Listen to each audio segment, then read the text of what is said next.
go.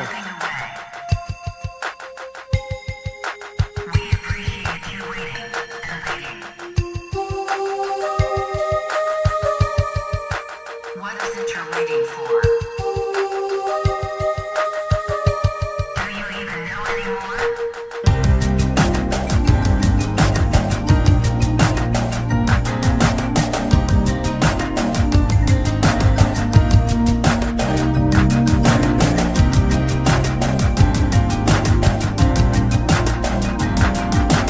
These are people who work hard but no longer have a voice. I am your voice.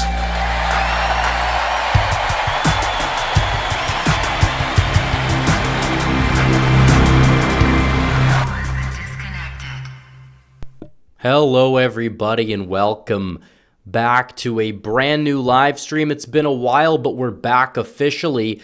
Make sure you guys like the stream down below. You guys know the rule. It starts at 100. When we get to 100, that face cam can go on, but a lot has happened in this, trade war, as people are calling it. Donald Trump, he is following through on his agenda to tariff these countries that have been taking advantage of us for years and years. And that is true. There's been a lot of pushback from a lot of people in regards to how he's kind of rolled out the plan. But the bottom line is that he's going through with a lot of these tariffs, especially on China, as we're seeing now. Also, key 2026 developments as well are in the mix, as we have different instances of certain candidates. They're either bowing out or jumping in. And honestly, it's a mixed bag. We have some candidates that should have ran on our side that aren't doing it, but also we have candidates on the other side who were deemed as the strong candidates across the board. They've been kind of dropping out of their respective races. So the Senate, very likely to go Republican, as we know, but there is some new developments there. Also, Michigan's governorship, which is basically becoming a three-way race. We'll talk a little bit about that as well. But the main thing we'll be talking about are the tariffs and what Donald Trump is trying to do here, and the panic, and just basically the fact that you have a lot of people that are acting like it's the end of the world. They think it's the end of Trump, to the end of Trump's presidency. And it's just laughable. I've always said that if Donald Trump rolls out a tariff plan that is not well received, even if it's a negotiation tool, whatever you want to call it, he is known to change on the fly, modify on the fly, which apparently he did today, kind of going back to his original agenda. And honestly, is it a little bit of like I'm going to come out and say something super bold and then walk it back? So, in terms of a negotiation tactic, the new tariffs are more palatable to the people who usually have opposed tariffs for many reasons, usually the wrong ones. But again, make sure you guys like the stream. Let's get it to 100 so we can begin.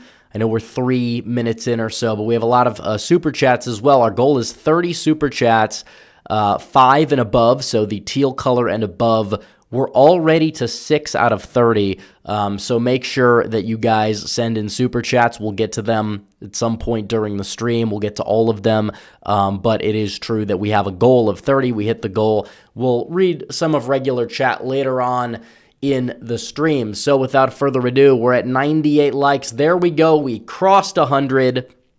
It's official. We can begin. And what else is official is that Dow Jones had a record day in history. Some people will say it's, a dead cat bounce. It's something that a lot of people have anticipated would happen if Donald Trump were to go out there and say that he's not going to enact a lot of these tariffs. Well, you did see a 3,000-point gain in Dow. I mean, that is unprecedented. So already half the losses in one day were regained. So people were acting like this is a Great Depression. It's 1929. They have egg on their face. Eggs that cost less than they did when Donald Trump took office, by the way. And when you look at this, it's 8% gain. You're getting back a lot of those losses. It is true that you will have a lot of people that will say, well, Donald Trump just made a bad mistake, and he thinks he made a bad mistake, which is why that he's kind of, I guess you would say, taking the foot off the gas a little bit on these tariffs, kind of putting it on the brake, although he's kind of changing up some things around in his plan. And it honestly, in terms of the messaging, now he's kind of got the upper hand on it, because a lot of people, when you asked people before the election, did they support a 10% broad reciprocal tariff to protect American industry, and you looked at the support for it, it was through the roof. And if you look at what we saw when people were asked about tariffing China, even Donald Trump's tariffs that he put on that did, tank the markets a little bit. When people were polled about the China tariffs, they polled relatively well. So when you're looking at that, it's like, okay, so you have elements of the tariffs that are widely criticized by the media, but you also have elements of the tariffs that is supported by the majority of the population. We do know Donald Trump's tariffs in his first term, they did work. It is a long process. You didn't really have rampant inflation. You had rampant inflation under Biden. It wasn't because of tariffs. You didn't have any rampant inflation under Donald Trump in Donald Trump's first term. So it is true that if you have these broad tariffs, could certain products end up costing more? Yes, that is true, depending on how high the tariffs are. But there's kind of a two-pronged strategy to this. Number one is a lot of these tariffs are to get other countries to come to the table, because they have also had tariffs on our products, and they are allowed to play by certain rules that we're not allowed to play by. We have to be the dumping ground for the rest of the world's problems. Now, is it true Donald Trump, in terms of the original reciprocal tariffs, they were largely calculated as like the trade deficit between us and those countries? Yes, they were. It wasn't exactly like a tit-for-tat tariff thing. Obviously, we do want to level the playing field. It is true that we will have some trade deficits. Most likely, we'll have some surpluses with certain countries. The bottom line is we need to make sure that the playing field is even, so we're able to produce more goods. We're able to produce more goods via manufacturing. You look at a lot of these other countries, even first world countries, Japan, South Korea, about 25% of their economies are manufacturing. Even in regards to the EU, it's somewhere close to 20%. But for us, it's like 10%. And a lot of these, Rust Belt areas that have moved vastly to the right have voted for Donald Trump and, have this big Trump leaning specifically, more so than just even Republican. Obviously, it's kind of a lagging indicator on that front. But, these states, Michigan, Wisconsin, Pennsylvania, Donald Trump won the election talking about protectionism in those states. It's one of the many reasons why he was able to go out there and win. It's the main reason why he won 2016. And that's basically something that the Republican establishment doesn't really seem to grasp. Now, is it true that you can say the rollout of these tariffs has been erratic? I think the answer is yes. I think, you could talk about voters might get a little seasick from that, and I wouldn't really push back on that too much. But the bottom line is, could that be a negotiation tool, a negotiation tactic? So, you have all these tariffs, you raise them to rates that are insane, and then you back off when you get some countries to come to the table, and you get some companies talking about investing, and it allows you to make a trade deal because you are unpredictable. You are somebody that, these countries don't even know who they're dealing with at that point. You could say, well, it's like, one of these things where, Trump is just button mashing, but could that actually be a strategy that works even if he really is just button mashing? Then yes, because the system is broken, and we know that, and we understand that you have to fix the system. And the way to fix the system is to kind of, shake it up a little bit more and then make these people come to the table because they get so rattled and they have to do something about it. Could that be what Donald Trump is doing? It's entirely possible. I'll leave that up to people's interpretation. The one thing I will say, though, is that when it comes down to these tariffs, they're a solid tool of negotiation. We've had tariffs our entire history as a nation. At one point, we were funding our entire economy off of tariffs. That's how we didn't even have an income tax. We just had tariffs. That's how we made money. That's how we generated revenue. And obviously, times have changed. We've pivoted more towards free trade, but the problem is free trade hasn't even been free. It's free for certain people, but it's not even trade. We're losing so much money via trade. We're losing our country via trade to a lot of these predatory nations like China and even countries like Mexico and Canada and our so-called allies in Europe and all over the place. they have been taking advantage of the United States.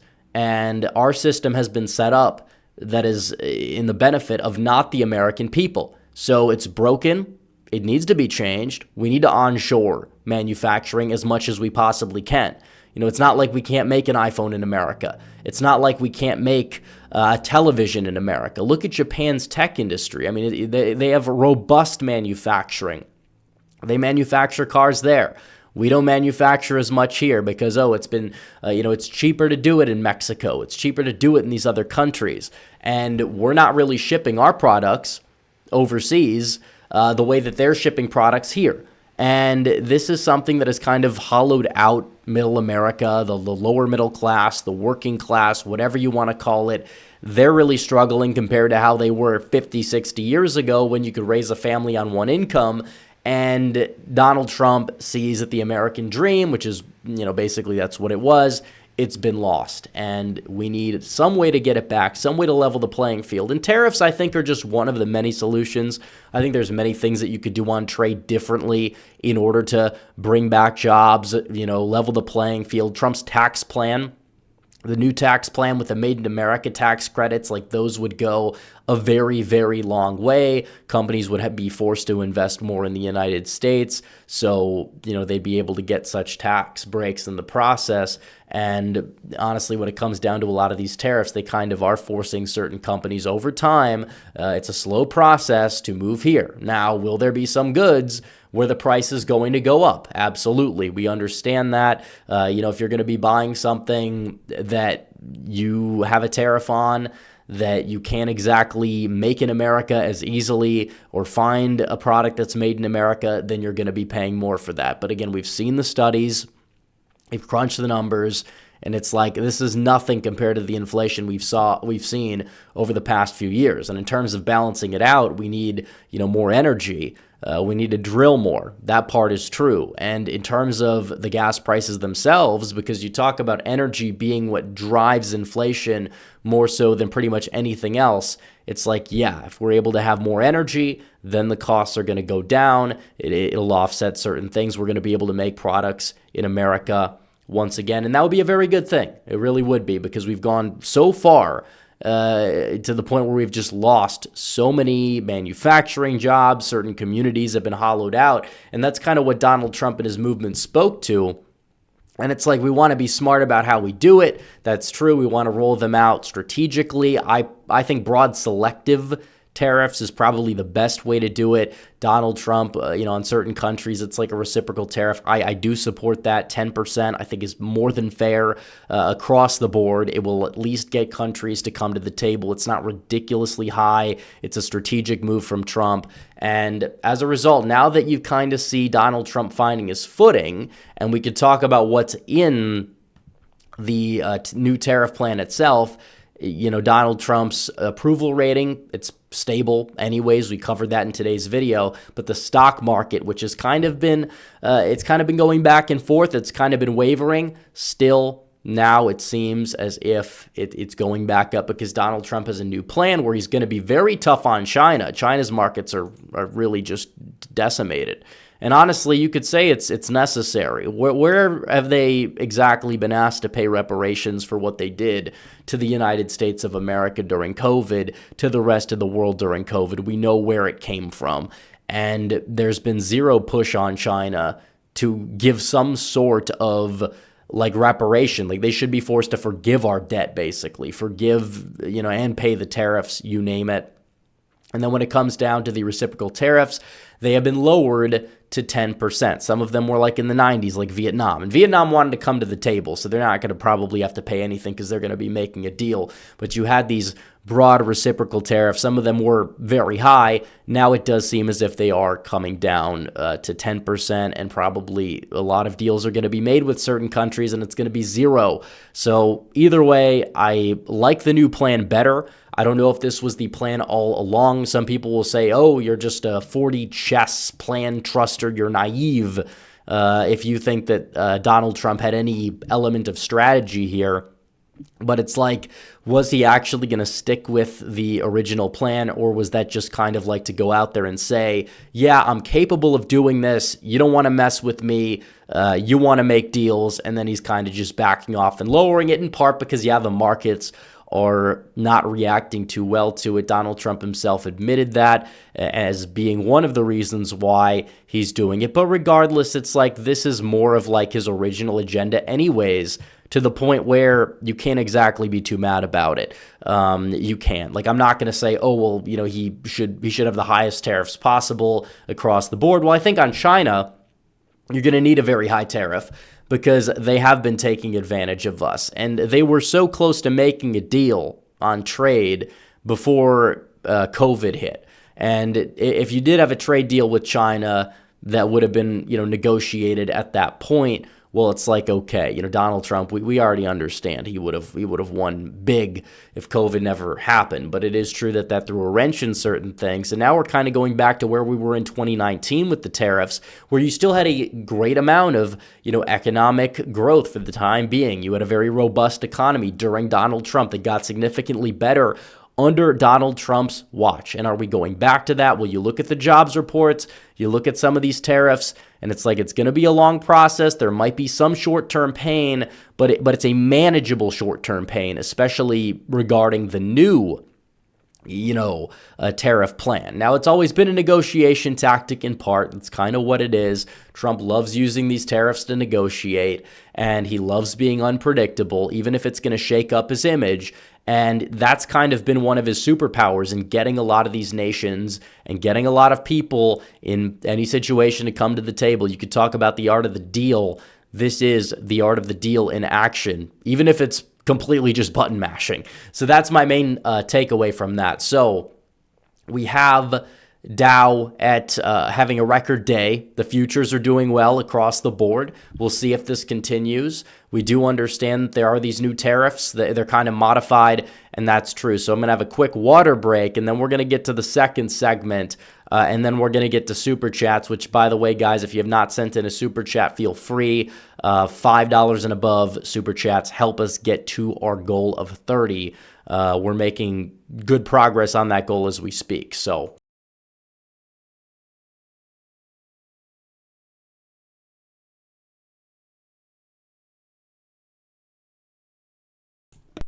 okay, so without further ado, we can move on to our second topic, the midterms. I know we're still like almost a year and a half away from them.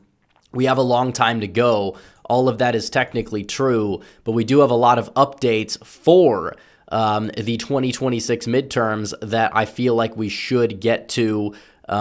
We should talk about anyways, because it is true that it's always election season. There's always developments. It's why we have a lot of people tuning into this channel in the off season when we're discussing it. And you have a lot of new developments happening. And the first one is bad. This is objectively bad for the Republicans. Some people can say, well, you know, Chris Sununu is trash anyways. He's a rhino. True, but New Hampshire is not a Republican state. The last time it voted for a Republican president was very narrowly George Bush in 2000. So I couldn't even walk the last time New Hampshire went red at the presidential level. Trump made it close twice. 2 out of the 3 times he ran, it was the closest state by raw votes in the entire country. I know, that's true. But still, it's not like in a midterm electorate that you're going to be able to run some super like MAGA guy in New Hampshire and go out there and win the state. So Sununu's bowing out. He's selfish when you need the rhinos because, you know, let's say he's a team player, votes with Trump 80% of the time, and just puts his head down, goes to work. Then you have a very solid senator for a blue state. And you're talking about the majority, because at a certain point, you have to just look at the majority. So long as it's not like the weakest, you know, Phil Scott type of Republican that's going to vote against you 80% of the time, it's like, okay, you know, you have a big majority. That's important. You're not going to get super conservative MAGA types in a state like New Hampshire. You're just not. You know, occasionally you might get one in a swing state. You have Ron Johnson in Wisconsin. I think Arizona and Nevada could very well do it, depending on the candidate, 2028, 2030. I think those 4 Senate seats, Republicans very well could go 4 for 4 and kind of pad a permanent majority, at least for a couple of decades or so in the Senate. I mean, it's possible. Some people are going to say it can't happen, but it's like, look at the map. And on top of it, we saw the House in Democrat hands for like 5 decades before. I mean, this has happened in history. It's not like it's impossible to happen. I think Republicans didn't have the House, and I could be wrong, but or at least they didn't have the House from the majority of 1930 to like 1994. Like, if we're going to be completely honest here, it's possible that you could have that. And I think you will have that in the Senate. But when you have people like Chris Sununu, who could probably win the seat easily, have the seat for as long as he wanted it, has decided to kind of come out and say, I'm not running for Senate. It's just kind of a letdown. This guy's just not a team player. He's lazy, and it's a problem. Now, I will say that you do have an option here that is not terrible in New Hampshire. You have Scott Brown, who was the senator of Massachusetts. He moved quite some time ago to New Hampshire. He ran a close race in 2014, didn't win it, but this is an open seat. This is an open seat now, and it is true Chris Pappas is going to likely be the Democrat nominee. He's probably going to start off as the favorite, but Scott Brown is somebody that, knows how to pick his battles. He was senator from Massachusetts, and he was a very solid senator for being from the state of Massachusetts. Now, he did lose by like 10 when he was in a presidential year, and that's true, but it's like the guy knows how to overperform. He knows how to win in the Northeast, and he was, one of Trump's earliest backers in the 2016 primary as well. So he's not going to start off as the favorite, but the fact is, overall, it's a possibly competitive race if you do have Scott Brown in there, which we still don't know for sure if he's going to run, but he's kind of hinting at it more, and Sununu was teasing people far more than he was teasing people back in 2022 when he was going to go for that Senate seat. This time he seemed more likely to do it, and now he's backing off. So we'll see what happens there. North Carolina, there's other news as well, because Roy Cooper is kind of seen as the Democrats' version of a potential Chris Sununu. Now, I do think that Roy Cooper would be vastly overhyped as a candidate. People saying, Tillis can't beat him. I still think it would be close. It'd be a toss-up, if anything.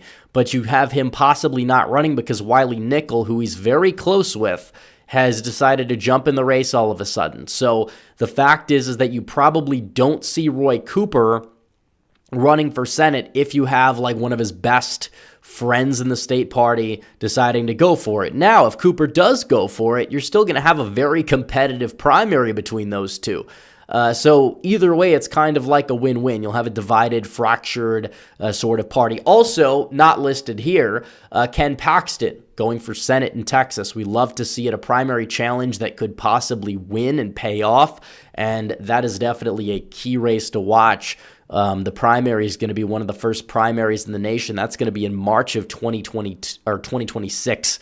We're still catching up to the cycle in terms of when the midterms are, but 2026, John James as well in Michigan. You have this three-way race for governor. John James going for the governorship, which means that his seat is going to be open and more vulnerable. So I don't know who's going to run for that. Could it be Candace Miller? She'd be a slam dunk to win that seat, but still, regardless, you have to recruit some candidate for it. But John James for governor, could he win? Yeah, he is somebody that has a big presence in the state. He has a big name overall, and he's just somebody that I guess you would say could get 45% of the state to vote for him.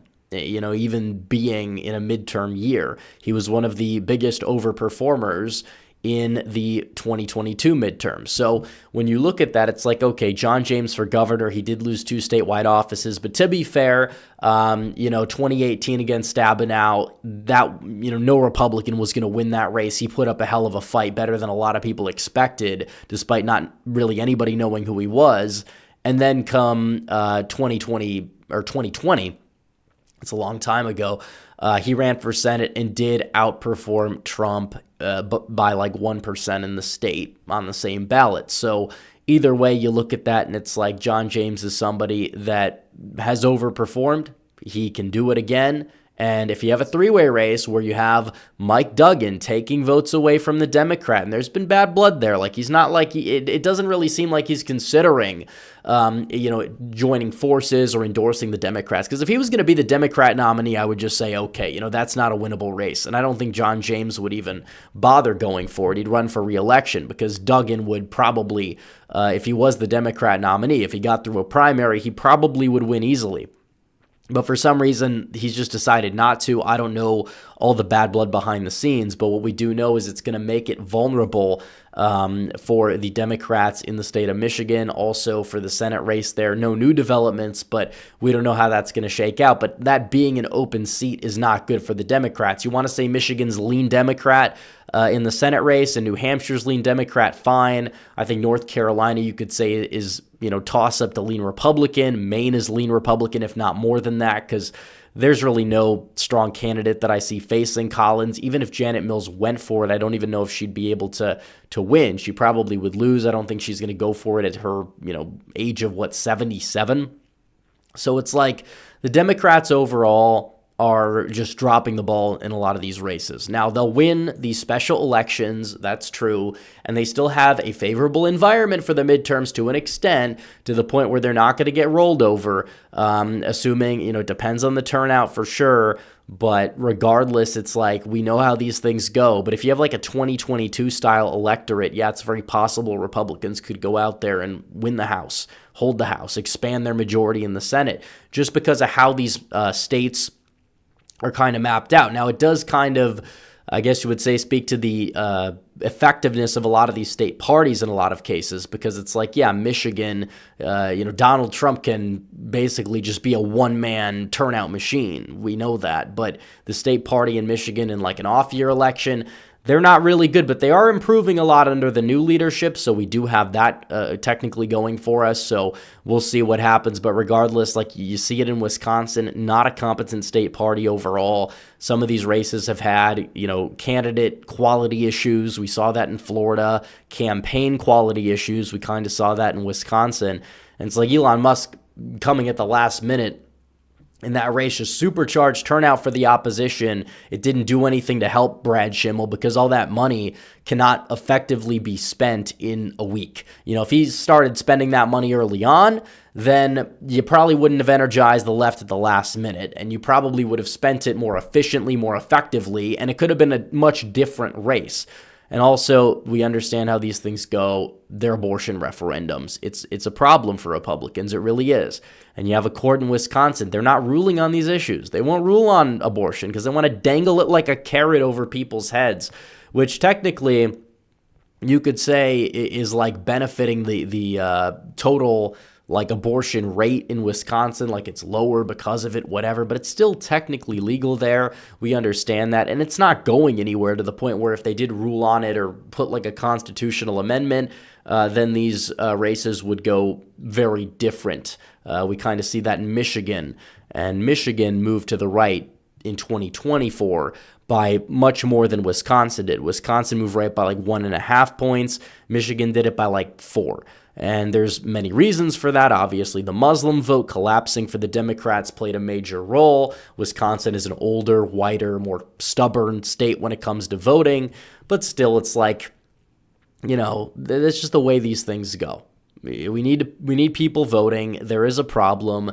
And the Midwest does not have competent state parties. They might in Iowa, they might in Ohio, where the Democrats have just completely collapsed. But the Rust Belt, it's like, Trump has been able to win these states. I think Vance could win them in 28, but you do have this like problem where people just don't show up for these off-year elections for one reason or another. And there's a lot left off the table, and that needs to be basically dealt with. So, without further ado, I think we should get into the super chats because we have been going on for a half an hour. You guys have a lot of them. We have 10 already. If you guys want to help us reach our goal, then make sure you guys donate to the Super Chats fund, and you can do that by using the $ function in the live chat. So without further ado, we're going to begin, after a quick sip of water.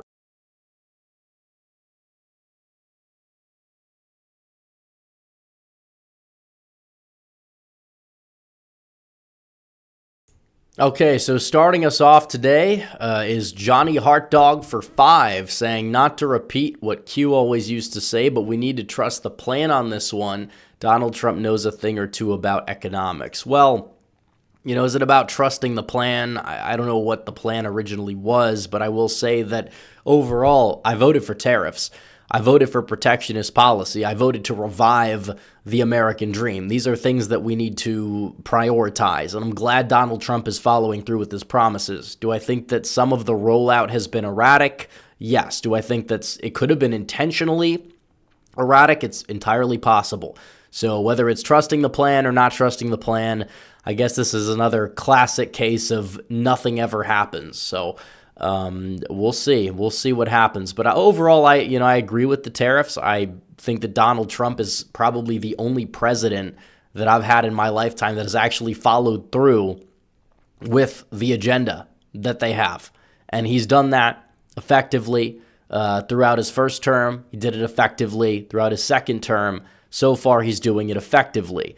Now, like I said, it's been erratic. It's a bumpy ride at times. It really is.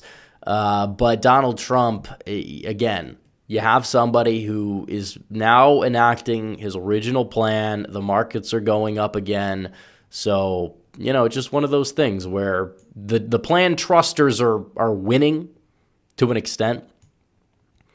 Johnny Heartdog for 10 says, Red Eagle, there's a question I've been wanting to ask you for 2 years. In 2004, I voted for Bush. I know he's an establishment neocon, but the alternative was worse. What else should I have done? Didn't want Gore or Kerry. I can't stand Bush, but didn't know what to do.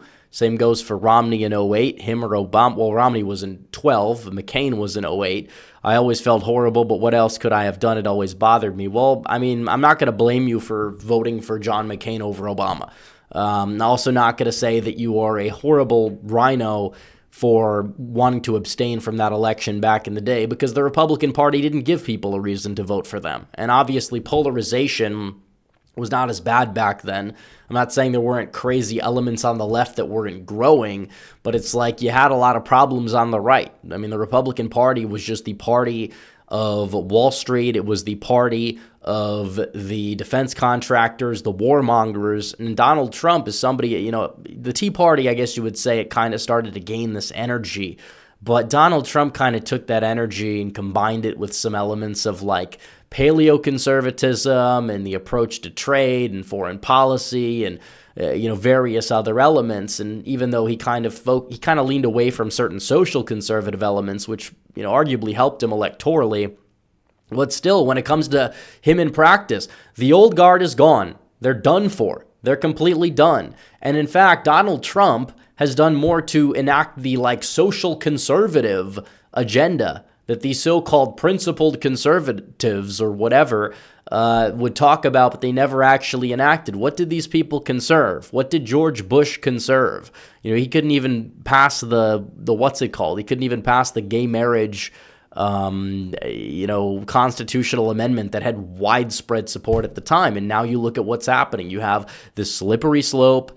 It starts off with that, and then it turns into, transgender children, all this stuff. And of course, I think the Overton window is correcting itself over time, because I think a lot of people look at that and they say, yeah, the left is supporting crazy, insane things, and we need to move away from that. And a lot of, that's partially why support for even things like gay marriage have gone down in recent years. But it's like these old guard conservatives couldn't do anything. They did absolutely nothing but lose. They're the beautiful losers, so to speak. And now it's a little bit of a different ball game. And Donald Trump is somebody that just doesn't care. And that's a good thing. He doesn't care what these people think about him. He doesn't care about not looking like a hypocrite or whatever. He cares about winning. He wants to get things done. He'll change on the fly if he has to. And we saw that today. He will go out there and find a loophole to build border wall. We saw that in his first term. He's able to go out there and do unorthodox things that kind of buck the so-called principled conservatism of years past, and that's never coming back. And it's a good thing that it's never coming back, because it didn't work. It didn't work whatsoever.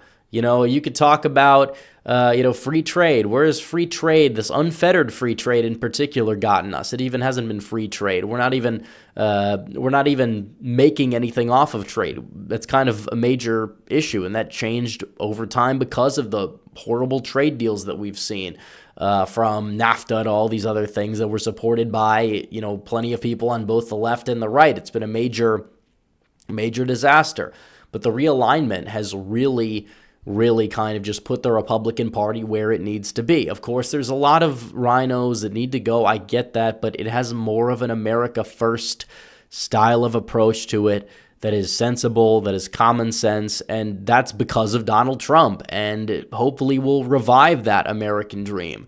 That's what the people want. And I think tariffs and renegotiating trade, it's not going to be the entire piece to the puzzle, but it's an important piece to the puzzle to kind of get the ball rolling down the field and making sure we can start onshoring, which we did. I mean, thousands of manufacturing and steel in Donald Trump's first term that we saw via onshoring pre-pandemic. If you didn't have the pandemic, would have been much better. And you probably would have had to deal with China. That would have been much, much better than the deal that we have right now. So that's also true. But in terms of the super chats, voting for Bush in 2004, I think that looking in retrospect, because doing it at the time, I'm not going to, knock anybody for it. If I was voting in that election, binary choice, didn't know anything else besides what was going on, even if I didn't support the war in Iraq, Kerry did as well. For the record, it's like Bush probably would have been the choice if I had to vote, but at the same time, it's like looking back at it, I think you could easily make the case that Kerry winning would have been better because you would have still had the recession, things would have been going south, Kerry would have been the one to blame, and you really could have gotten a potentially solid candidate in there in 2008 if one really existed that would have been able to go out there. So, looking at that, it's like, yeah, I think that Kerry winning in 2004, you could make the case that would have been preferable. I know people will talk about the Supreme Court, but this is kind of how these things work. You'll have justices retire under the Democrat and then vice versa. There were several in the Republican administration that followed, so probably the court would have been about the same makeup anyways. So that's just the way I see it. Let's see. Giblet for 10 says, I love this administration so far. Very concerned about the talks of bombing Iran. I don't want a Middle Eastern conflict to wreck his progress. It just feels like Israel wants the war. Well, if Israel wants the war, they can send their own troops there. I mean, we've built up their system over years, decades and decades. We don't need to be sending our own people to fight and die in a war with Iran. I don't want war with Iran. I've seen many people on social media come out and say, like, oh, Tucker Carlson is evil because he says that, if you want a war with Iran, then you're an enemy of him. And it's true. I mean, many of these people are. Whether they have that in terms of their intent or not are irrelevant. The bottom line is we don't need a regime change war. We've seen how this has played out in the Middle East. I don't like Iran. I think there's ways around it. We need to sanction them, make a deal, whatever. That's one thing. But a full-on war with Iran is something we need to avoid. So do I think we're going to get there? No. I mean, how many times have we heard Trump's going to go to war with Iran during Donald Trump's first term? It never happened. You're seeing a similar playbook now. That's true. But the bottom line is we don't need to go to war for interests that are not of our own. We don't. It's true that you do have a country that is not a good country. I'm not saying they're good. But the bottom line is it's like you don't need to be sending American troops to die in a regime change war. So you're going to replace the horrible leadership with more horrible leadership. I mean, how many times have we done this in the Middle East? Like, how many times? Like, I don't think Trump is going to. I really don't. But you have a lot of people that will somehow defend that for some reason as if, oh, well, you're like a traitor if you don't support this war that is not going to lead to anything beneficial for us, because we know how this goes. We've seen this movie play out hundreds of times over the past 40, 50 years. It's like we need to make sure that we can have effective leadership, strong leadership that can negotiate peace, negotiate deals. I mean, look at the Middle East with the Abraham Accords during Donald Trump's first term. That was a very beneficial thing. So if we're able to kind of do something like that, might take a while for a deal with Iran to go through, especially because the deals that have been made with them in the past have been awful, and that is true. But it's like, we don't need to be sending our young men overseas to die in a war that is not going to likely end well. I agree with that 100%. So that's true. Stephen Knisik for 20 says, we live in a world where libertarians fought to defend the global imposition of tariffs on the U.S., including libertarian goods, standing against a man trying to lower those tariffs because he was willing to fight fire with fire. Exactly. I mean, this is kind of what it is. Tariffs are a tax on another country, and we pay a lot of tariffs in trade. We're losing money in trade, but we can't do the same thing back. Now, I understand if you want to oppose ridiculously high tariffs across the board that are going to cause inflation. I agree they should be selective, they should be strategic. I do support some form of a broad reciprocal tariff, broad tariffs on certain nations. That's all true. But still, it's you have a lot of people who are just losing their mind over every little tariff thing. They're saying this is horrible, this is awful. I've seen it compared to the Great Society disaster. I've seen it compared to the Smoot-Hawley tariff in 1929, which was not the reason why you had the Great Depression. There's plenty of tariffs we've had throughout history that have not led to economic downturns that were of much greater magnitude. But that's the way it is. So we have to do something about it. It is true that certain goods might go up in cost in the meantime for a while, and that might be true. But is that a price that's worth paying? I got to pay $20 more on a television for American dignity? Yeah, I think the answer is yes. I think the answer is yes. There's so much more that we could do. So much more that we can do. Brandon Fairbanks for 10 says, based 40 chess from Don the Dealmaker. Alex Sorikos for 5 says, if Democrats had any common sense, they'd go apologize to Joe Manchin right now and crown him the nominee for 20. Well, they're not going to vote for him. Manchin is somebody that they view as a Republican. They see him as an enabler for Donald Trump. They're not going to apologize for him.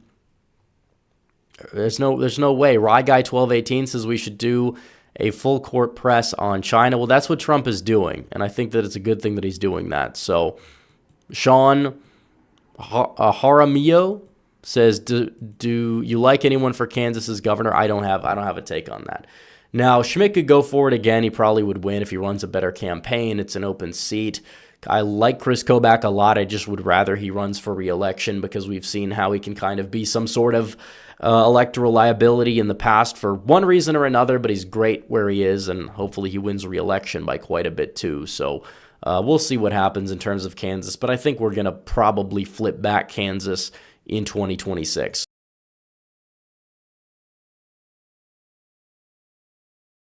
So next super chat we have from Giblet for 5, saying, do you have faith that Congress will pass a tax bill? They need to cut regulations and taxes for everything to come together. Yeah, I think they will. They have to. So Orange Pilner says Trump's modified tariff plan sure looks like insider trading or market manipulation. He better be careful. Well, I mean, the one piece of evidence people can point to for that is he said now's a good time to buy when the stock market is down. To say that that's some sort of market manipulation or that he's trying to buy stocks to enrich himself, I've seen none of that specifically. So that's an offhand comment. You usually would have plausible deniability in any case if you're going to make an offhand comment like that. I don't think that Donald Trump is somebody that's going to engage in this insider, trading, tanking the markets, and I think that's just some conspiracy. I think that the markets are just more of something that's just reacting to the tariffs. I think the markets were already inflated to begin with, to be honest, in 2023, 2024. So we'll see. Stephen Knisik says if Rep gets 300 likes, he might grow out his sideburns, so let's go. Well, I never said that, but I appreciate the super chats. And by the way, guys, we're 18 away from the goal, so if you guys want to chip into the stream, make sure to send a super chat, 5 and above, teal and above, that is, for the super chat goal. If we don't hit the goal, we can continue it on to the next stream. So Dustin Carner says Kemp Jones margin in Georgia. Is Michigan the most red trending? Well, I don't know. It's hard to tell if if you're talking about a swing state, which one moved the most to the right in 2024. That would have been Nevada or Arizona more so than Michigan. But Michigan, I think, is red trending. I just think that at the same time, it's going to take a stronger state party to truly capitalize on it. But thankfully, because of the Mike Duggan run, I'd say, yeah, John James has got a very decent shot to win. He might even be favored, to be honest. Just depends on the state of the country. Sven Olsen for 5 says, I worry about the midterms in Maine. Bellowing Bellows is going for governor, and I don't want that fascist election meddler to win. Well, Bellows might go for it, but we're probably not winning Maine's governorship either way. Maine is a blue state.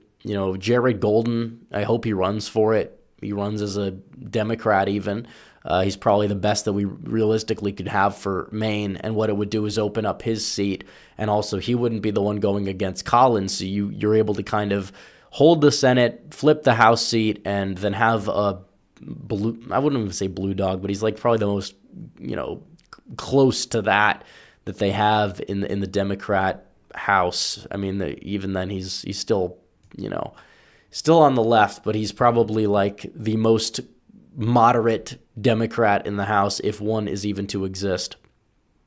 So, Businessman Sam says voted for McCain, didn't vote for McCain for president, voted for Palin for VP. Yeah, a lot of people fit into that category. Stephen Knisik says got Emperor Trump for governor of Kansas. Are you talking about like the meme page guy or something? I don't know, but either way, Kansas we'll have the likely nominee probably by the end of the year. Always strive for greatness for 10, says Ross Perot in 92. How different do you think the world would have been? Well, I mean, in terms of the economy, his economics were relatively close to Trump's. I think his social policy, not too far off either. I mean, he was more liberal for sure. But regardless, I think that Perot would have been much better than Clinton or Bush at the time, assuming they were able to get in there just for the overall sake of the country. Would have been interesting to see a third-party president. You definitely would still have the Reform Party being a force today if they were able to win any election. But regardless, I don't think that there was a realistic pathway. I know he was up in some of the polls before he dropped out. If he would have stayed in, he might have won a state or two. But still, I think Perot, it's like he probably was going to really struggle as a third-party candidate. But yeah, I mean, compared to those two, yeah, he probably would have been the better option. Dustin Carner says Kemp and Jones margin in Georgia 2026. Republicans get a trifecta in Nevada and Arizona. I think that could happen. As for Kemp's margin, I think he'd win by 3. Jones probably by a similar margin. So there's that. There's that. So either way, guys, make sure you like the stream. Let's get to 300 likes. We're on our way. And make sure that if you guys want to help us get closer to the goal, not sure we're going to hit it, although we said that in the past couple of streams and we did. Make sure you guys send in super chats, but we'll go for another 15 minutes or so. I'm kind of a little bit tired, but we needed to do this stream because it's been a very long time. So we'll continue. But it's like you talk about the Democrats and how cocky they are about the midterms just because you have a little bit of turmoil in the markets. It's like Donald Trump's approval rating is still relatively decent. And you could try to talk about making the midterms a referendum on Donald Trump. But by then, it's like there's very good chances approval rating is over 50. And at that point, it's very difficult in a higher turnout midterm for your party to see a wave when the incumbent president's approval rating is above 50 and you have the polarization that we have now. So it's like turnout matters, but let's say Democrats have a repeat of 2022 even, which was not bad for them, despite being being the party in power that actually had a trifecta. It's like even if you want to reverse around a 2022, Donald Trump with a higher approval rating than Biden, it's like, yeah, I think that the House is close. It's a toss-up. Definitely, it's going to be interesting to see what happens in Wisconsin, Ohio, maybe even Texas regarding redistricting. But beyond that point, it's like, okay, the governorships are, there's plenty for the taking. You could win. Republicans are running stronger candidates in Michigan this time, stronger candidates in several states compared to what they were running in races they fell short in 2022. So out of the gate, you're talking about a Senate map that's favorable, probably going to hold their total of 53, if not expand it to 54. 55 is less likely now, but it's not impossible. And then the House, because of redistricting, polarization, where a lot of competitive races are located, it's like Democrats are probably going to struggle at the top of the ticket in New York and California, which means that the House, that's where a lot of these seats that the Democrats are going for, Republicans are going for. Democrats could lose House seats in California if the governor's race is close, which again, you have a poll 48% are open to a Republican candidate. Depends on who the Republican candidate is for sure. And then just go from there. We'll see what happens for sure. But it's like, it's still early on. We're still, a year and 6-7 months away from the election. Rye Guy 1218 says, is it possible to turn Georgia into Florida North? No, it's not, because you're not going to have a ridiculous amount of people moving to Georgia that are going to be voting Republican. In fact, we've seen the opposite. Now, is it possible that it turns a corner? I think you could say it could remain competitive if growth slows, and let's say the GOP starts to get like 20% of the black vote. That goes a long way in a state where black voters are like 30% of the electorate on a given year. So, at that point, if you're able to hold your white percent, but just slowly increase your black percent because, younger generations of blacks are more likely to vote Republican than older generations, and you'll have that natural demographic change as time goes on. Older people pass away, new voters come into the fold that are more Republican. Then it's like, yeah, maybe you could talk about Georgia, turning a corner, but it doesn't seem as if we're quite there yet. It really doesn't. So I don't think it's going to be a Florida. But in terms of it being like another North Carolina, maybe. But Atlanta's just like out of control with the growth. Sean Jaramillo says, what do you think about New Jersey's governor's race? We'll see who wins the primary, and we'll go from there. And if it's shaping up to be a close race, it's shaping up to be a close race. I don't have much expectation this year. I think New Jersey is going to be an interesting one to watch. I think Virginia's probably going to flip to the Democrats. I'm not happy about that, but I think that's just the way it is. I think Miyares would have been a stronger candidate. I still think he would probably lose to Spanberger to the point where it's like, okay, the Democrats are going to resume control for 4 years. Maybe Youngkin will go for it again after that, and he'll win fairly easily in 2029, but that's a long way away from right now. So you're going to have a CIA plant, a CIA stooge in there in the governor's mansion in Virginia, sadly, but that's the way it is. So those are those two elections this year, and get out and vote regardless. You never know what can happen, but it's like New Jersey, it's a tough nut to crack. You're not going to have ridiculously high turnout the way you had when Donald Trump was on the ballot, so we'll see what happens. It could be competitive. It's probably going to take a more squishy type to win that election, but still, you're not going to be able to be like outwardly hostile to the base. People like Elise Zeldin, a candidate like that is a strong candidate because what he was able to do was he had the appeal to a lot of these independents who probably didn't like Trump that much, but still he was liked by Trump's base enough, and they turned out for him in high enough numbers, and he made it a competitive race. So something like that, if you translate that overperformance to New Jersey, you're going to win New Jersey. So are we there yet? No. We don't know what's going to happen, but that is going to happen this year for sure. So we'll see. We will see. But these governorships elections this year are not really all that interesting. Although we did say that about Youngkin in 2021, we were like at this stage in the game, yeah, he might lose by like 6. And now look what happened. He won by 2, and he really did well later in the election cycle. So there's that. So anything can happen. You never know what's going to happen. Donald Trump is definitely somebody that's willing to do whatever it takes to enact and pass through his agenda. And he's able to find loopholes and use unorthodox methods that a lot of other presidents have not used, and they'll try to tie him up in the courts.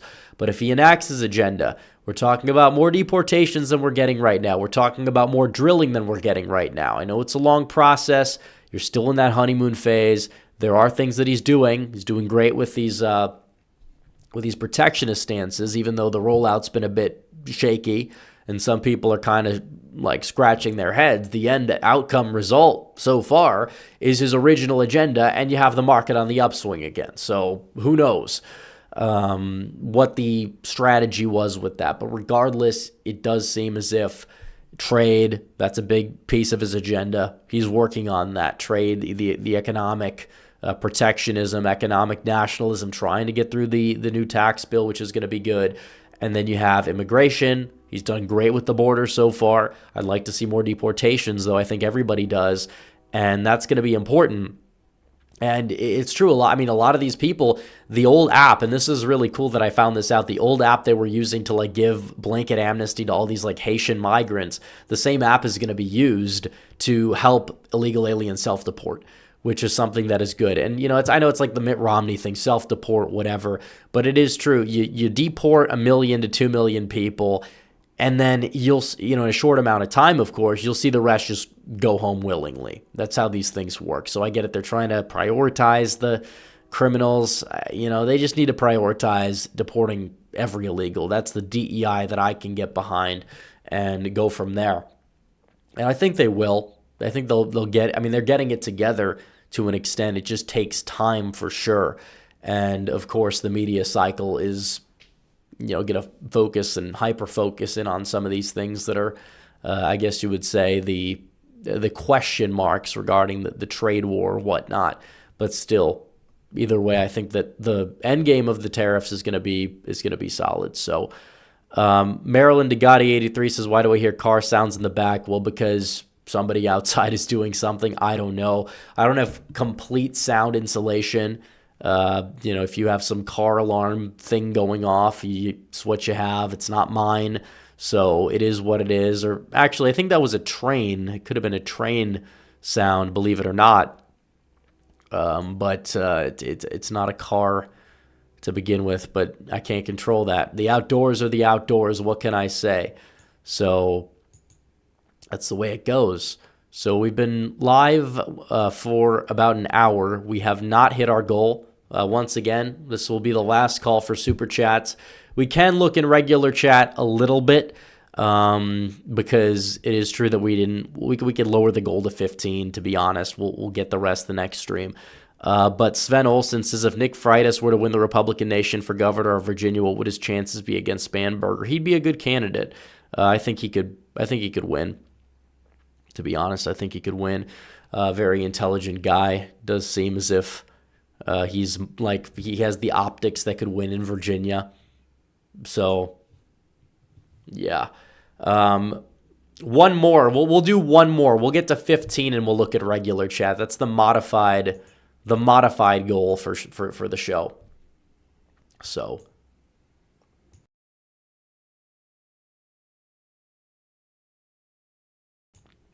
But let's see. Here we go. Okay, we have 404 live viewers. Guys, like the stream down below. Like the stream, and we will. What's it called? We will do the regular chat. We'll read it. We'll read for a couple of minutes. Once we get to 15, we're at 14. So the new goal is 15. We'll hit the rest of the goal next stream. We'll stream probably Sunday night, as we usually do. And Sean Cole, we hit it. Thank you, Sean, for the $10 super sticker. I appreciate it. So that's great. If you guys still want to send in super chats, feel free. But we will look in regular chat as well. But I appreciate all the super chats tonight, guys. Let's see. So, let's see what chat is saying. Who would you recommend to replace McConnell in Kentucky? I don't exactly know who it's going to be, but hopefully somebody that would be a 180 from him. So let's see, Paxton or Cornyn. Paxton, clearly. Do I think that the margin of victory would be a little bit lower? Yeah, but it's Texas. He's going to be just fine. Like, the Democrats here are broken. They're not going to be able to drum up enough support against him. You know, it's true they'd spend a lot of money. Oh, it could be within 10. Yeah, I know. But I think Paxton's the much better candidate, and you're going to have to take risks to get things done. This whole we're going to be running scared in every election. Like, I don't want to run Tudor Dixon in Michigan because I understand, you know, Michigan, she's known for being outlandish compared to the average Michigander on abortion. Whether her stance is the morally right stance or not, it's like politics, it's a dirty game. I don't like that's the way it is, but that's the way it is. And you can't have her, baggage on the topic in a state that is overwhelmingly, sadly, not a pro-life state. So I'm not a fan of Tudor. I don't really like Mike Rogers much either. I think there's possibly a better candidate, but if it's like between those two, yeah, I'd run Rogers because he'll keep it closer, for one. And for two, he loses, we'll never hear from him again. He's not going to run a third time, and then you can maybe at that point find a stronger candidate. So that's my take on the whole Rogers v. Dixon thing. Like, would I rather have Dixon as a senator? Yes. Do I think Dixon would be more electable? No, I don't. So I think there's a give and take. You need the best person that can win. It's like, yeah, I'll take that trade for sure. But it's like there's no reason why Kentucky has some of the worst senators, mainly McConnell. I think Paul is. You could make the case. There's other reasons why he's kind of, as of late, been just. He's just out of bounds on a lot of stuff. All he does is criticize Trump. He didn't endorse him when he's running for president in the most important election of our lifetimes. It's like this guy. Like, I know a lot of people like him, and I agree with him on a great amount of things. But it's like you can't make the perfect the enemy of the good when it's crunch time. You can't do it. So Sven Olsen says Nick Freitas ran against Spanberger in 2020, lost by the skin of his teeth in a D+ tenure, and that was in a Republican tilt district. Yeah, Freitas, however you pronounce it, that's the type of candidate that can do well in Virginia. I don't know who's going to go for the Senate race. I don't think it's really all that winnable. But that's the way it is. As for Arizona governor, I think it's got to be Andy Biggs. I think, you see some of these polls, Biggs is winning them big time. We see that. He's up in the polls. He's at like 60-some%, despite the fact he probably has similar name recognition to Karen Taylor Robeson. We know that margin's going to close when she unleashes her war chest against him, but it's like, all the same people that ruined Carrie Lake's career in 2022 by claiming that she's a bad candidate, this, that, and the other thing. You got to run Robeson because she's not going to be out here, making her personality about the Trump endorsement or whatever. She's done exactly that. The same people are giving crickets. And when it comes to a topic like abortion, I mean, Karen Taylor Robeson has said very outlandish things on that topic, similar to what we've seen from like a Tudor Dixon. So when these people want to talk about like electability, Biggs is pro-life, but he doesn't have like this baggage of like, yeah, we must enforce Arizona's 18 whatever law, which again, Donald Trump came out and said that they should go back to the old one. And it's like technically true because that would have caused the state to go blue. So you need to, I guess you would say, learn to play the game you're in. If you want to run and win on certain topics, because one issue can kill you. It can, whether you have the right position or not. Just be smart about it. That's all I'm saying. You want to move the ball down the field. If you want to be dumb about it, you're not going to win the election, and then you see who ends up winning it. So it's just one of those things where Republicans really, I mean, Trump, I think, Trump kind of just like, I guess you would say, showed Republicans how to win on it, and so many people were just like yelling at him the whole time. He's compromising. And it's like he gets in there and he's just the same, president that he was in the first term when it comes down to that issue, who overturned Roe v. Wade. How many years had conservatives just been trying to overturn Roe v. Wade, and they just couldn't do it? So that's what it comes down to. I'm not convinced that Karen Taylor Robeson is an electable candidate in Arizona. I think Andy Biggs, even though he's a very conservative, he's a very, I'd say he's MAGA, more of like a quieter MAGA when it comes down to policy. His fundraising hasn't always been the best. When he's, thought about going for Senate in the past, he could never really get off the ground, always just ran for re-election. But Biggs would be a great governor. He's tougher on the border. That's really what matters. He doesn't have a lot of baggage when it comes down to his record. I mean, there's a couple things he's voted for that are a little bit, questionable, but he's not like one of these people that is just outwardly like, he's not like an MTG who like purposely pushes people's buttons and says controversial things, and you're running a candidate like that in a swing state. He's more tactful. It's funny because the DeSimps, those are the people that were like, just adamant on how you need to run like for Arizona, the less MAGA candidate or whatever. But it's like, if you applied the same logic to their own, governorship in a midterm, it's like Andy Biggs is that Ron DeSantis. I think he's better than Ron DeSantis when it comes down to like the issues or whatever. I like him a lot more. He doesn't have an annoying fan club of crazy people. But at the end of the day, it's just like, they don't apply the same logic. They're just too cultish. It's so ironic. Stephen Kanizik says, is Nick Fuentes a glowy? I assume you mean like Fed. I have no idea, to be honest.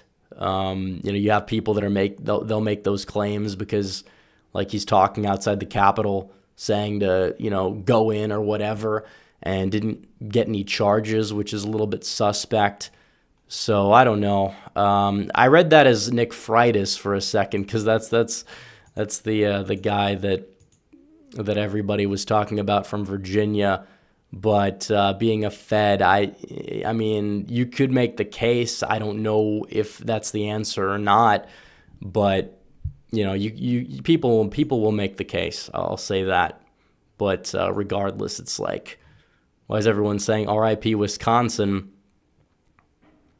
But well, I guess because of what happened, I don't know, just a trend that started. Yeah, the GOP is just like embarrassing in Wisconsin. And it is in a lot of places, but the Rust Belt is where you need the strongest GOPs, and you have the weakest GOPs. Arizona's got a lot better. Nevada's becoming something.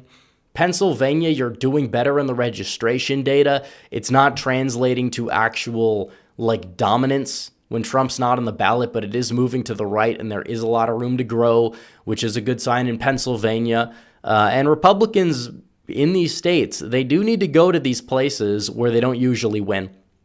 And that's another thing. Donald Trump will go to Philadelphia. He will go to the inner city. He will go to the college towns. And, he's not winning a lot of these places, but where you actually make an effort, you do gain a lot of strides, and you get a lot of people that are sympathetic or on board. Maybe if enough of them vote in a presidential year, they can carry you, as you saw with Donald Trump in 2024. But you got to get these people voting in like the midterms. The people that don't vote in the midterms overwhelmingly voted for Donald Trump.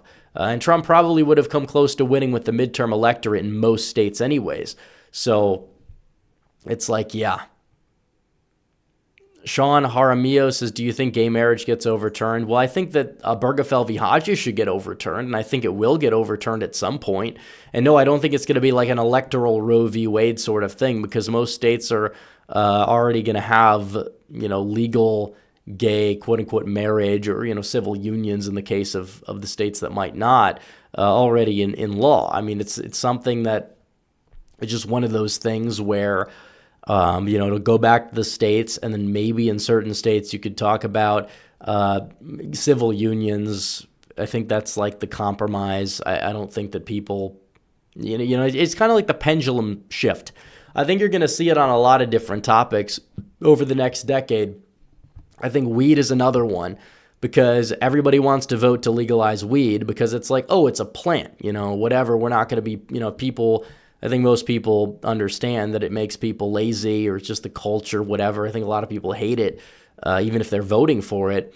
But it's like, okay, well, they vote for it, and then they realize that there are consequences, because now the streets and the cities, and you kind of saw this with Ohio, like when they passed it in Ohio, it was like the urban areas were actually, they were very more pro-abortion, and then they were less pro-weed, and then the referendums were like on the same ballot, and then the rural areas were actually more pro-weed, than they were pro-abortion.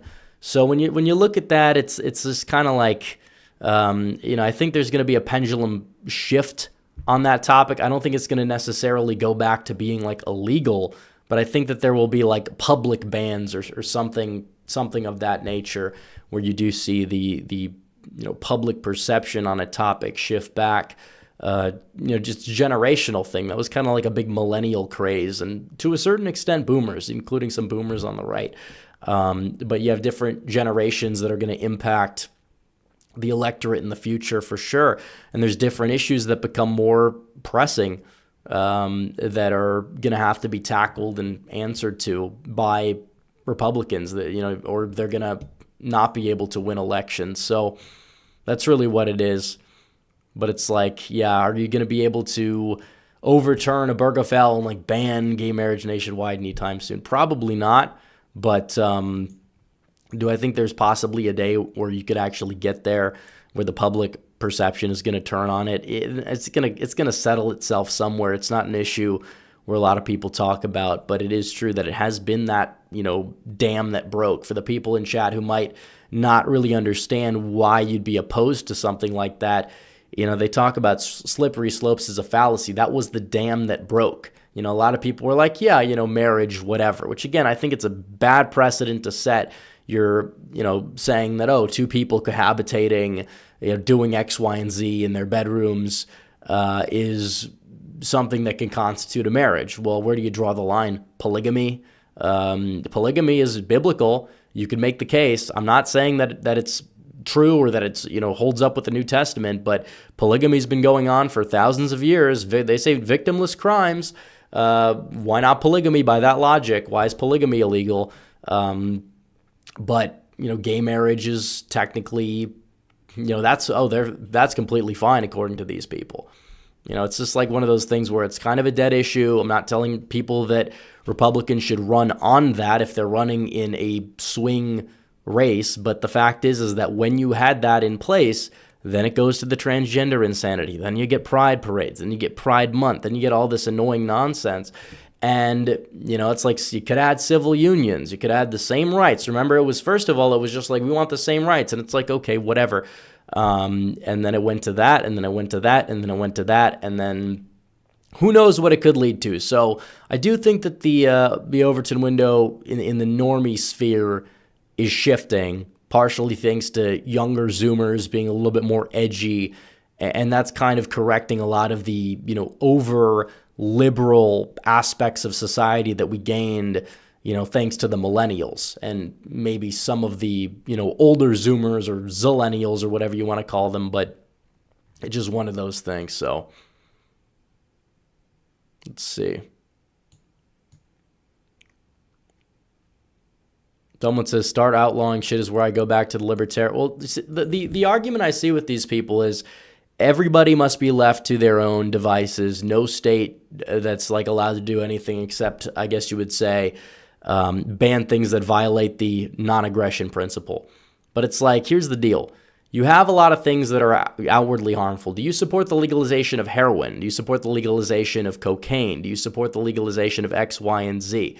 There's plenty of things that you could say are, victimless crimes that are technically illegal that nobody's going to want to touch. But in reality, it's just, you have to, if you can't have order, you can't have liberty. You can't. So am I telling people to ban everything? No.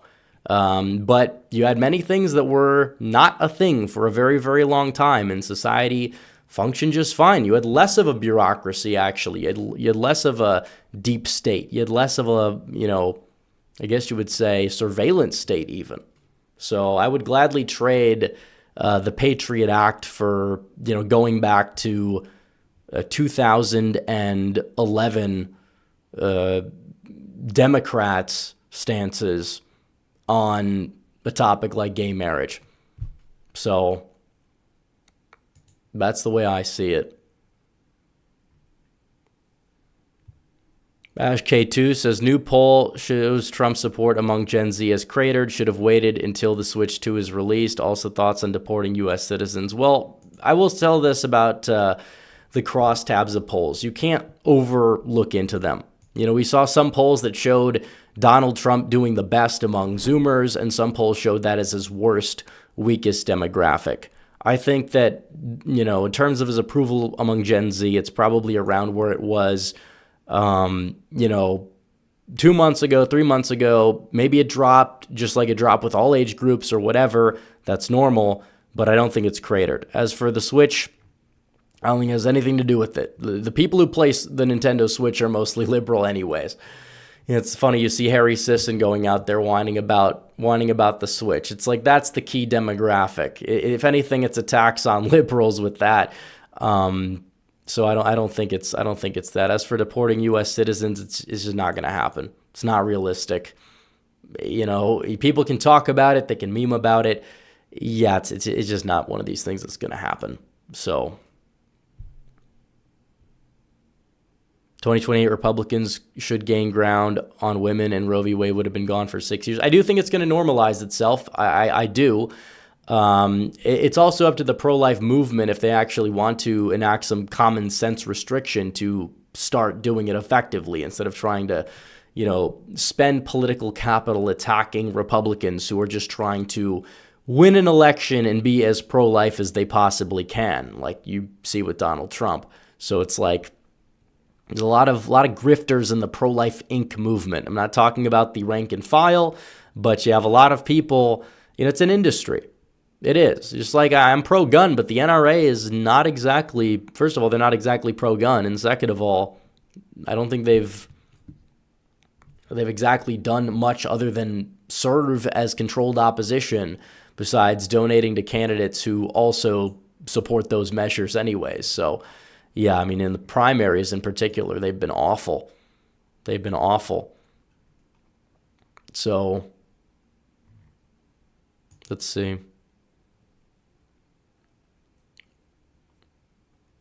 Gen Z likes Vance, who will be running in 28, not Trump. Well, I mean, I think that Vance's chances are going to be determined on several things. One, who is his opponent? Number two, what is the state of the country and Trump's approval? If Trump's approval rating is like in the high 40s, low 50s, Vance probably is going to win because it's just much easier for Republicans to win the Electoral College than it is the Democrats. And the popular vote as well at this stage in the game. There were more Democrats than Republicans for decades. Obviously, you had people like Reagan who were able to win in landslides despite that, because polarization wasn't as big as it is now. But now that you have more Republicans than Democrats and you have a Republican plus electorate for the first time since, 1928, I mean, that's huge. That's amazing. So hopefully that's able to continue. And if it does, Vance will be starting off as the favorite. I don't see anyone on the Democrat side that I'm afraid of. You want to convince me to be afraid of Gavin Newsom, who's everybody can see through his shtick, every single person. It's like you lose a debate to Ron DeSantis, who's not known for being very, skilled on his feet. Whether you like him as governor or not's irrelevant. But let's see. Ash K2 says, as a Californian, I despise Newsom, but after he leaves, as someone like Porter Winchell sign pro-trans bills to take away custody. Yeah, I think you could make the case that you could get worse than Newsom in California. You absolutely can. I know it's insane to say, but it's true. So it's like J.D. Vance, a lot of people, we don't know how he would be at the top of the ticket come 2028. People will critique certain elements of his personality or whatever, but he's really gotten a lot better. He's very skilled with dealing with the media. He found his footing very early on. Donald Trump selected him as a successor, as somebody he saw as talented, and partially because Don Jr. was a big Vance defender to Trump. It's how Trump endorsed him for Senate in 2022. It's why he put him on his ticket for 2024, and I think it was a great pick. Got a lot of hate from a lot of people that, just didn't really turn out to be the case. I think that ever since the big debate with him and Walz, I think Vance was like an instant fan favorite for a lot of people at the time. We were a little skeptical. But regardless, he proved himself well. He has his own, he's not going to have Trump charisma, but he has Vance charisma. He has his own thing going on. And, definitely nobody's going to beat Trump. You know, you could say that about any possible Republican candidate. Well, they're not as charismatic as Trump. It's like, who can be? Trump is his own man. He's got his own brand thing going on. He's a very likable human being. But the torch is going to have to be passed eventually. We can meme about Trump 2028 all we want to, but, you know, the torch will have to be passed eventually. Our country will have to outlast Donald Trump. Even if he could run for a third term, you're going to be having to pass that baton eventually. And like I said, I think it just depends on the state of the country. It depends on what the country's like, what's going on. Can Vance win? Can he turn out enough voters? I think that he's probably the best chance to do it because he's Trump's VP and he has like that, you know, Rust Belt appeal, populist edge. You know, the campaign, you're really going to have to find as many ballots as possible, the same way we won 2024. But, you know, that's what it comes down to, guys. It really is. Vance is somebody that is aligned with the Trump agenda on the issues that matters. I know he was not always a Trump guy, but, you know, it seems as if there were a lot of people who were Trump guys, and look what happened to them. He's kind of, if anything, the inverse of it. So there's that. Now, we'll probably wrap up the show. This will be the final last call for Super Chats. We went 20 minutes over what I originally anticipated that we would, but this will be the final call. And if we get none, that's okay, because we've gotten plenty already. But Tillis did not vote to impeach. You're thinking of Richard Burr, who retired. But yeah, Tillis is a mixed bag. I'm not the biggest fan of the guy, but, you know, he always knows he'll avoid a primary. And I would much rather remove Cornyn than remove Tillis and risk North Carolina. Cassidy's another example that, you know, he needs to go. Now, I don't know about any others we could primary out, but it's like, yeah, Louisiana, that one is definitely tough for sure. But, you know, Lindsey Graham is another example. You know, a lot of people were upset Trump endorsed Lindsey Graham. I wouldn't have endorsed Lindsey Graham. I would, you know, vote against Lindsey Graham if there was another option on the ballot. But it's like, yeah, I understand why Trump doesn't want to go out there and, you know, take people who are already like rhinos and then provoke them to oppose his agenda even more. Like, yeah, Cassidy, stay out of it. I think if you run a strong candidate against him, he loses anyways. But it's like, besides that point, like, I understand what Trump is doing there. Besides, it's going to be hard to beat Lindsey in a primary anyways. What candidate's going to go for it? Like, he's not even top 3 in terms of, like, the rhinos we need to take out. And I say this as somebody who's not a fan of him. And I hope there is a candidate that maybe could give him a run for his money. We just have really yet to see. So I'm not a fan of it, but at the end of the day, it's not like it's the end of the world either. There's plenty of people we need to focus on taking out in these primaries. I think you could look at, someone said Mike Rounds, another example. Now, Lindsey Graham is acting like he's like as MAGA as it gets these days because he has to. And it's like, even when it came down to like Zelensky, who, you know, is the same guy who wanted to like go into Russia and take out Putin 2 years ago. He's like, yeah, Trump stood up to Zelensky. We need more of that leadership. And it's like, I understand what he's doing. You know, it's just he's blowing the way the wind does, but it's not the worst thing in the world if he does blow the way the wind does. I don't trust him, but it's like, he's not an idiot politically. But if Trump removed him from a primary, he would be hell to have in the Senate for a year and a half. I would have stayed out of it if I was Trump because, you know, Graham probably wins his primary anyways. But it's like people that are making the biggest deal out of it. It's like, okay, you know, let's focus on winning these key races and getting out some rhinos. Like Cornyn is a perfect example, and Cassidy is another example. You know, we have a limited amount of resources. It's sad, but it's true.